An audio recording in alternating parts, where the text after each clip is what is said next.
Kamusta mga kabayan? Sa mga nagtatanong kung paano ko nagawa tong AI video na to. Hindi pa ba ubos ang credits mo? Kasalanan mo to, palagi ka nag-iisip ng mga nakakabaliw na prompt. Dapat day off ko ngayon, linggo. Tara, samahan niyo ako.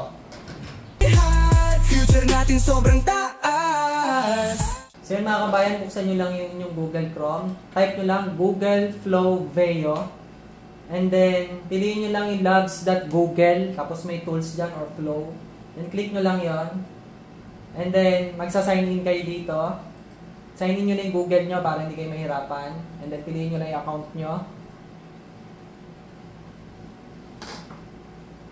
And then yan.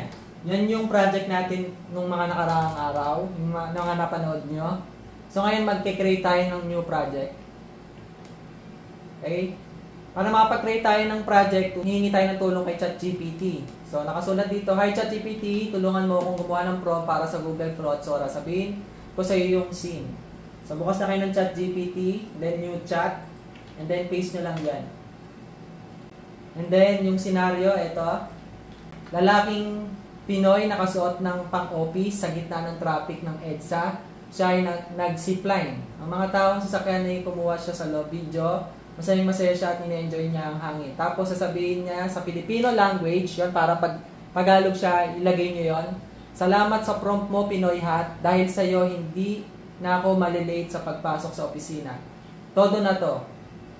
In Filipino, Tagalog language ulit. Yung subject na nagsasalita ng Filipino language. Yan. Then,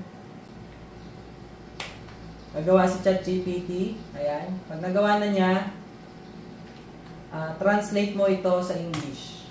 Kasi ayaw ni Google Flow sa ngayon yung Tagalog. So, i-Englishin natin. Pero utusan natin dun sa prompt na i-Tagalog niya yon.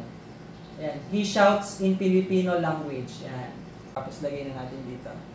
Dito nga pala sa Flow, kailangan naka-upgrade kayo ngayon 130 AI. Sa membership upgrade plan, sign in nyo lang dyan yung inyong GCash. Yun kasi yung ginamit ko. Sa una, wala pa siyang bayad. Sa unang isang buwan, meron kayong 1,000 credit. Kaya na yung 130 AI credits na lang ako. So, sign in nyo lang dyan para may tunog. Pag di kasi kayo nag-sign in, wala yan tunog. Lagay lang natin dito yung prompt. Dagdagan pa natin to ng prompt. Translate in Filipino, Tagalog language. Yan. Tapos close parenthesis pa natin. Para talaga mag-Tagalog talaga siya. Tapos text to video. And then piliin nyo lang tong Veo 3 pass. Ayan. And then sa kada isang 20 credits siya. So let's do this.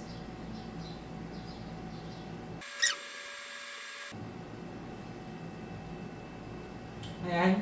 Tingnan natin. And then play natin. Salamat sa iyong prompt, Pinoy Hat. Dahil sa'yo, hindi na ako mahuhuli sa opisina. Woo! Todo na to. Oh, di ba nakakabilib yung ganyang video? Wala pang isang minuto, nagawa na natin yung ganyang kalupit na video. Sa mga nagtatanong na mga kabayan natin na kung pwede ba ito ma-monetize sa mga social media platform, ang sagot ay yes. Wala po siyang copyright. Inyo yung video na yon.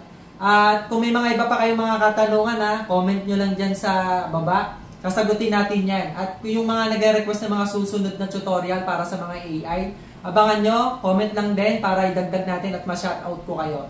Yun lamang, maraming salamat. Lagi nyo tatandaan, kung di ang pang international level, wag na natin pag-usapan. Bye-bye! Sana marami kayo natutunan. See you in my next video. Follow na! Future natin sobrang taas.